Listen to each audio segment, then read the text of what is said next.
O Brasil parou na expectativa desse julgamento da admissibilidade da abertura de inquérito contra o presidente Michel Temer. Muita gente já estava imaginando o resultado que ia acontecer.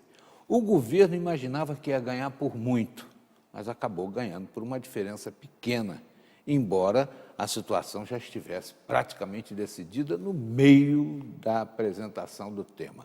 Nós estamos recebendo aqui o Dr. Fábio Antunes, ele é especialista em direito eleitoral, também avalia essa questão constitucional, e nós vamos conversar com ele a respeito desse day after, né?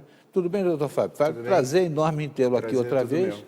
Como é que o senhor viu essa votação de ontem? Como o senhor disse, era esperado essa decisão, né?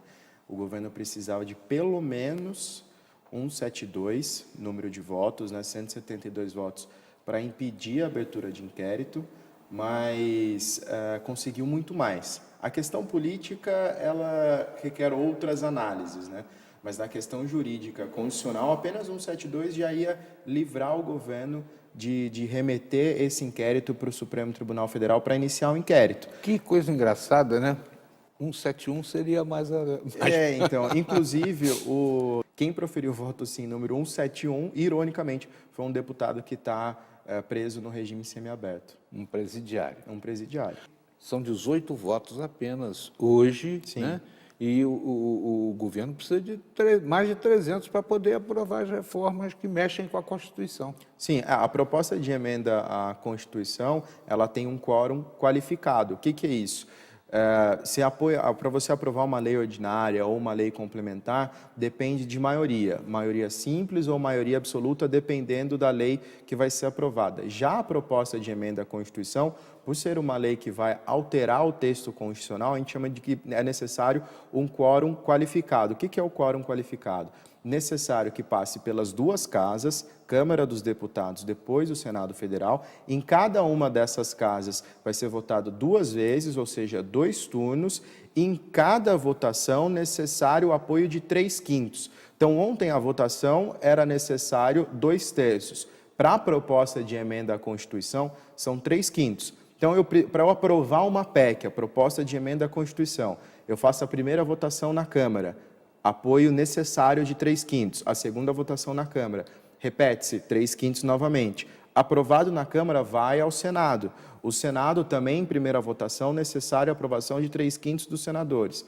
E da Câmara dos Deputados, novamente 3/5, no Senado Federal, na segunda votação, novamente 3/5 dos senadores. Então, aprovar uma proposta de emenda à Constituição é complicado e necessita de apoio de muitos congressistas, tanto na Câmara quanto no Senado. Então, analisando os números de ontem, o governo vai precisar trabalhar e muito para aumentar a base de apoio à reforma da Previdência e diminuir aqueles que estão descontentes. Isso já imaginando que o governo gastou um valor excessivo, prometendo e gastando com emendas parlamentares para conseguir esse número de votos ontem. O deputado Marum, no meio da dança, que eu acho até que fere o decoro parlamentar, é uma questão que está para ser discutida adiante, não sei se o senhor também concorda, ele antecipa que acredita que essa reforma previdenciária tão contestada vai ser aprovada antes do fim do ano. Eu tenho minhas dúvidas. Eu tenho umas dúvidas, mas a análise que a gente faz do ponto de vista político,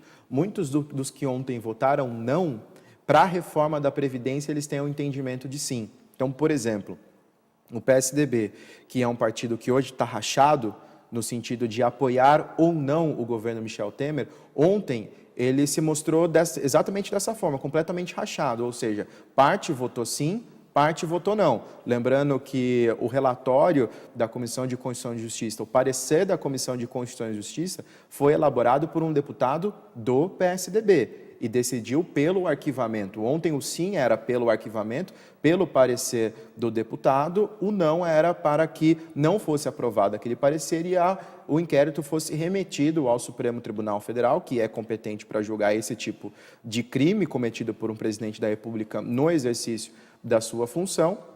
E naquele momento você tinha um relatório do PSDB a favor do governo Temer e vários deputados votando contra o governo Temer. Só que o PSDB, em relação à reforma da Previdência, ele é quase que unânime a favor da reforma da Previdência.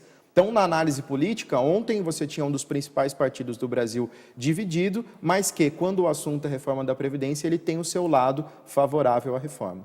Vários colunistas, né, especializados têm feito aí uma avaliação, né, porque ontem a tônica era pelo progresso do Brasil, pela manutenção da estabilidade, mas há colunistas dizendo que o Brasil pagou um preço muito caro por essas duas defesas do Temer. Cogita-se em até quase R$ 1 bilhão.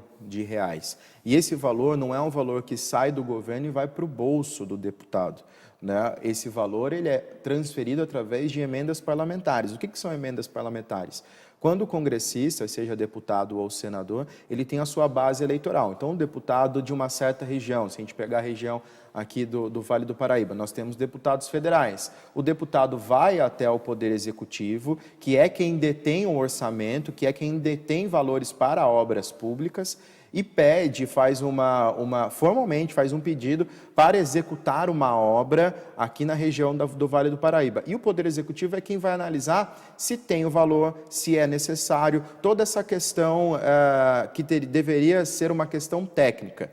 Entra a questão política. Qual é a questão política? Mesmo que seja necessário, quem está pedindo é um deputado da oposição. E aí essa emenda é difícil de sair. Mas você tem uma promessa do Poder Executivo. Olha, se você votar a favor do governo, aquela sua emenda que você fez o pedido sobre tal obra que envolve educação, saúde, malha urbana, enfim, vários pontos, vai ser liberado com uma agilidade maior. E aí o deputado consegue trazer para a sua região um avanço financeiro que pode gerar melhoria em vários pontos, e acaba tendo ganho político. Então, essa é a relação política e técnica que é feita entre o Poder Legislativo e o Poder Executivo. O Executivo detém um orçamento, ele sabe o quanto tem no caixa para fazer tal obra. O Legislativo tem o poder da emenda parlamentar e usa essa moeda de troca. Então, o Executivo, com a emenda, tem uma moeda muito valiosa, que é falar, olha, se você votar a favor do que nós queremos, aquela sua emenda, aquilo que você está pleiteando para a sua região, vai ser liberado de uma forma mais rápida. Então, vou aproveitar o seu conhecimento para saber, em 1 minuto, se isso vai trazer alguma sequela política para a próxima eleição, para esse pessoal que votou, da maneira que votou. Do ponto de vista jurídico, não. Do ponto de vista político, analisando toda a história política do Brasil, acredito que não. Porque tem uma memória fraca. Então, eleição para deputado é uma eleição que tem vários candidatos. É difícil você ver um candidato publicamente expor o outro. Então, quando nós temos uma eleição para Poder Executivo, onde é uma eleição decidida pelo majoritário, onde tem debate, é mais fácil o confronto entre, olha, você votou por tal decisão, você foi a favor de tal reforma. Na eleição proporcional, para as casas legislativas, exceto o Senado, que também é pelo sistema majoritário, a Câmara dos Deputados, a Assembleia Legislativa, é complicado você, em um debate ou em um encontro, confrontar o seu adversário, porque são vários adversários, dizendo, olha, ele votou não, ele votou sim. Algumas pessoas estão se acostumando a puxar a história do candidato para ver a opinião dele sobre vários assuntos. Mas, infelizmente, essas pessoas que estão se acostumando são minoria, então não fazem ainda uma diferença. Os políticos conseguem se safar dessa opinião. Dr. Fábio Antunes nos engrandeceu aqui com sua capacidade de aglutinar todas essas pecinhas e dar a gente um contexto geral do que se passou ontem no Congresso, na Câmara dos Deputados. Eu quero agradecer sua vinda e daqui a pouco eu vou voltar, porque Pindamonhangaba sediou um importantíssimo congresso de odontologia. Já, aqui.